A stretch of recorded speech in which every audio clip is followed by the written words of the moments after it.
कहानी शुरू होती है वर्ष 1989 में। एक वैज्ञानिक हैंक अपने पद से इस्तीफा दे देता है, जिसके बाद वह चींटी की तरह बनने वाली अपने रिसर्च को खोजने में लग जाता है। वह इस बात को जानते हैं कि यह रिसर्च खोज बहुत ही खतरनाक है, इसलिए यह जब तक जीवित हैं तब तक इस रिसर्च को छुपा कर रखते हैं। हैंक की बेटी को डैरेन अपनी कंपनी से ज़बरदस्ती निकाल देता है। हैंक अपना एंटमैन सुपर जैकेट बना चुका होता है। इधर स्कॉट जेल से रिहा हो जाता है। इसके पास नौकरी नहीं होने के कारण इसकी बेटी की देखभाल करने की जिम्मेदारी स्कॉट को नहीं मिल पाती है। फिर कुछ समय बाद इसके मालिक स्कॉट के पिछले वर्क रिकॉर्ड खराब होने के कारण इसे नौकरी से निकाल देता है। नौकरी खोने के बाद स्कॉट अपने दोस्तों के पास पहुंचता है। वहां इसके दोस्त फिर से इसे चोरी करने के लिए कहते हैं। बहुत मना करने के बाद स्कॉट के पास अब कोई रास्ता नहीं होता, इसलिए फिर से चोरी करने का फैसला लेता है और अपने दोस्तों के साथ हैंक के घर में चोरी करने के लिए घुस जाता है और वहां पहुंचते ही इसकी तिजोरी खोलने की कोशिश करता है। तिजोरी खोलते ही इसे केवल एक पुराना जैकेट मिलता है। इधर चोरी करते हुए हैंक अपनी सीसीटीवी की मदद से अपने घर में स्कॉट को चोरी करते हुए देख रहा होता है।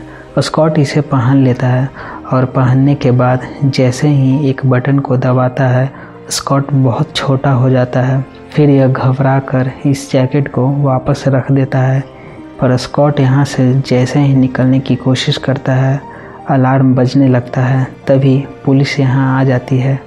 फिर स्कॉट को पुलिस पकड़ लेती है। हैंक को इसके चोरी करने का अंदाज बहुत पसंद आता है और स्कॉट को बचाने के लिए हैंक जैकेट को लेकर जेल में पहुंचता है।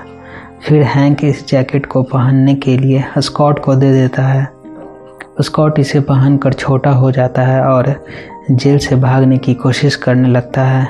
जेल के सिपाही इसके पीछे दौड़ते हैं, पर कुछ हाथ नहीं लगता क्योंकि स्कॉट अब जेल से निकल चुका है। फिर कुछ समय बाद हैंक अपने घर में स्कॉट से बातें करता है। इसकी काबिलियत को देखकर हैंक चाहता है कि स्कॉट नया सुपर हीरो एंटमैन बने, जिससे खतरनाक पीले जैकेट को एंटमैन की जैकेट की तरह होता है। इस पीले जैकेट को अपने दुश्मनों से चुरा कर लाने में सफल हो सके।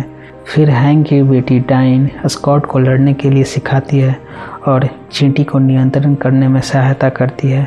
फिर यह दोनों क्रॉस के एक कंपनी पार्टी में जाते हैं। स्कॉट और इसके साथी उड़ते चींटी के साथ यहाँ आते हैं, पर स्कॉट जैसे ही वह पीला जैकेट को चोरी करने की कोशिश करता है, क्रॉस के जाल में फंस जाता है और पकड़ लिया जाता है। अब क्रॉस अपनी पीली जैकेट के साथ ही इसकी चींटी वाली जैकेट को भी बेचने की सोचने लगता है। क्रॉस हैंक और इसकी बेटी को बंदी बना लेता है।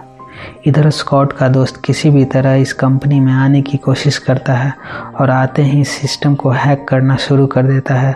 फिर चींटियों की फौज भी यहाँ आ जाती है। इधर क्रॉस स्कॉट को जैसे ही मारने की कोशिश करता है, स्कॉट यहाँ से बाहर आता है और हैंक और उसकी बेटी को बचा लेता है। क्रॉस और स्कॉट में लड़ाई शुरू हो जाती है। क्रॉस स्कॉट पर हमला करता है। दोनों लड़ाई करते हुए इस बिल्डिंग से बाहर निकल जाते हैं।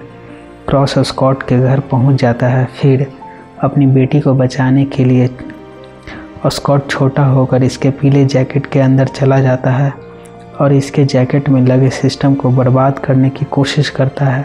तभी स्कॉट इसको छोटा करता है। फिर क्रॉस अपने काबू से बाहर होकर छोटा हो जाता है, जिससे इसकी मौत हो जाती है। स्कॉट अपनी बेटी को बचाने में सफल हो जाता है और इसे गले लगा लेता है। फिर स्कॉट और इसका परिवार अपनी दुनिया में आ जाते हैं और सब कुछ ठीक हो जाता है। बाद में हैंक अपनी पत्नी को जीवित देख उसे बहुत खुश होता है और कहानी खत्म हो जाती है।